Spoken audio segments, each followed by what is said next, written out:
Shalom and good evening. I'm Jonathan Hessen, and this is TV7 Israel News, broadcast to you from Jerusalem.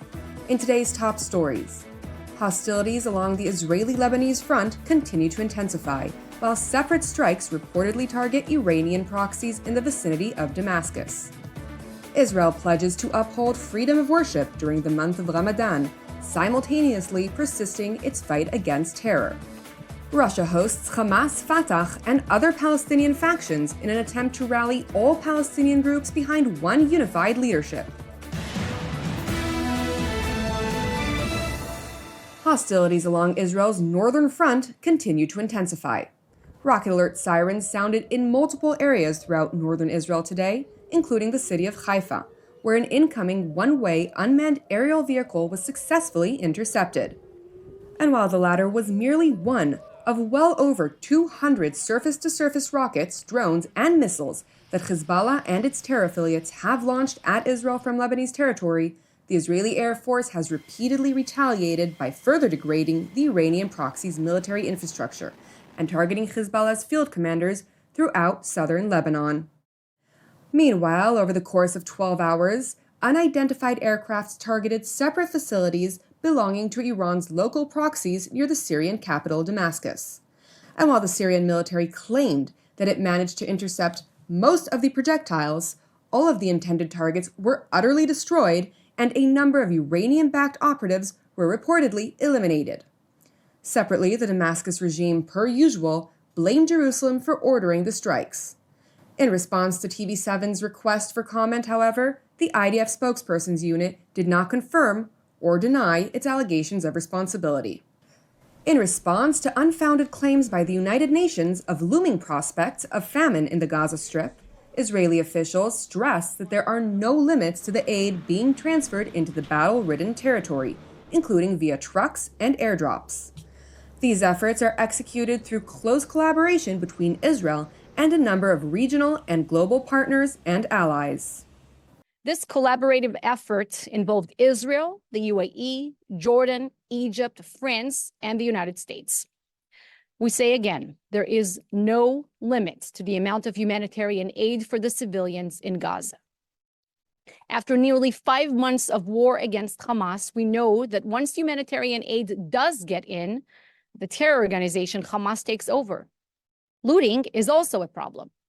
But we are working with the Biden administration to find ways to improve the humanitarian assistance delivery. It is important to explain that the UN's allegations of pending famine, voiced by Secretary General Antonio Guterres among others, are clearly correlated to the world's body's extensive efforts to try and salvage the United Nations Relief and Works Agency for Palestine Refugees, known as UNRWA. Nevertheless, considering UNRWA's deep involvement with the Islamist Hamas, Jerusalem has abruptly cut all ties with the organization moving forward.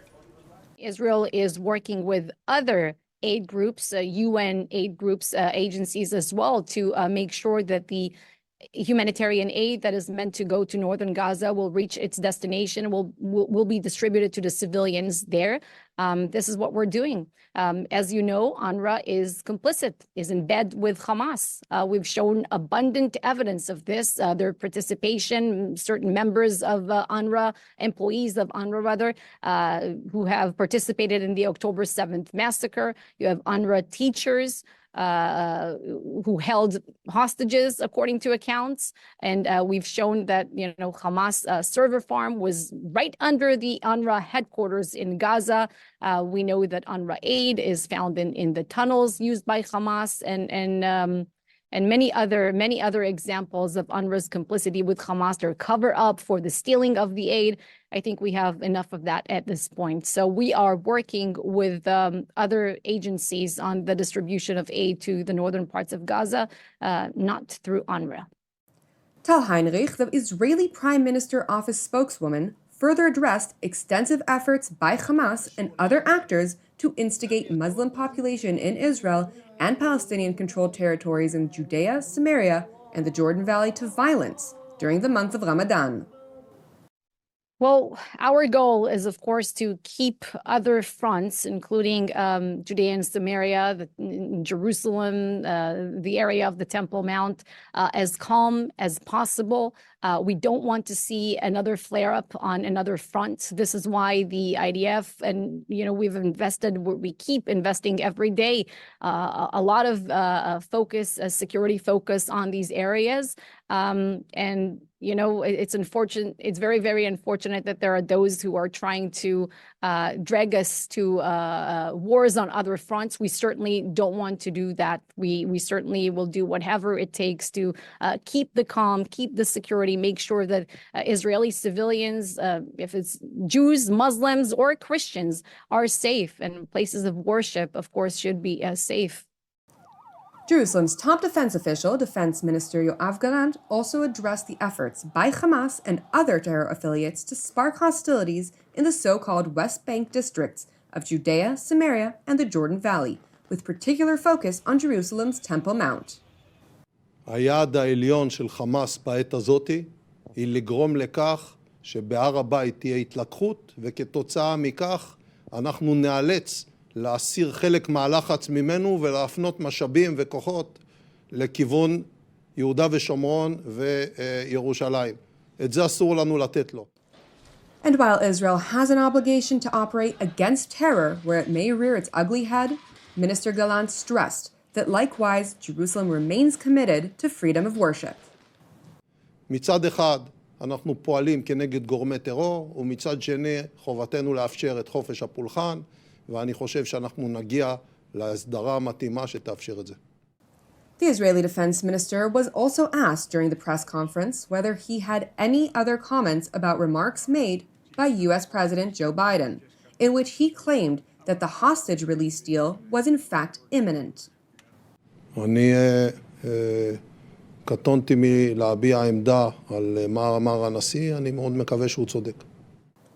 It is important to note the Defense Minister Gallant's remarks were made after the political leader of the Islamist terror group Hamas, Ismail Haniyeh, made a televised address, during the course of which he acknowledged that flexibility in negotiations with Israel was adopted as a desperate attempt to save his group's terror operatives that are facing pending elimination in the Gaza Strip. وإن أي مرونة نبديها في التفاوض حرصاً على دماء شعبنا ولوضع حد لآلامه الكبيرة وتضحياته الجسام في حرب الإبادة الوحشية ضده يوازيها استعداد للدفاع عن شعبنا. While speaking from the comfort of his residence in the Qatari capital of Doha, the terror leader went on to call on Arabs living in Israel, including Judea and Samaria, as well as Jerusalem, to march to the Temple Mount during the month of Ramadan, after Hamas clearly showcased deep frustration over the lack of participation in acts of violence by Arab residents of the so-called West Bank and Israel at large. In contrast, Hamas voiced its deep appreciation to Iran's proxies across the Middle East, who have escalated tensions, drawing major powers into the region as a result. أما قوى المقاومة الغراء في أمتنا والتي تخوض الآن معركتها على جبهات متعددة إسنادا لإخوانهم في غزة، فنتوجه إليها بأن تعزز التحامها في معركة الأقصى، فالقدس بوصلة هذا المحور المبارك وعلى طريقها يرتقي شهداؤه. It is crucial to underscore that while Hamas is losing power by the day, Russia has opted to salvage the Islamist group by seeking its integration into a future national unity Palestinian authority. To that end, Moscow hosted delegations of Hamas, Fatah, and other Palestinian factions today, hoping to realize its strategically inclined outlook. It's difficult, during the past couple of months to be able to have any contact with them. But Moscow is hosting, a meeting of the Palestinian factions. We hope that there, we might hear good results in terms of mutual understanding, between all factions about the need to support such technocratic government that will emerge shortly if the conditions are right and if the Israeli side will provide that collaboration that is really expected from them.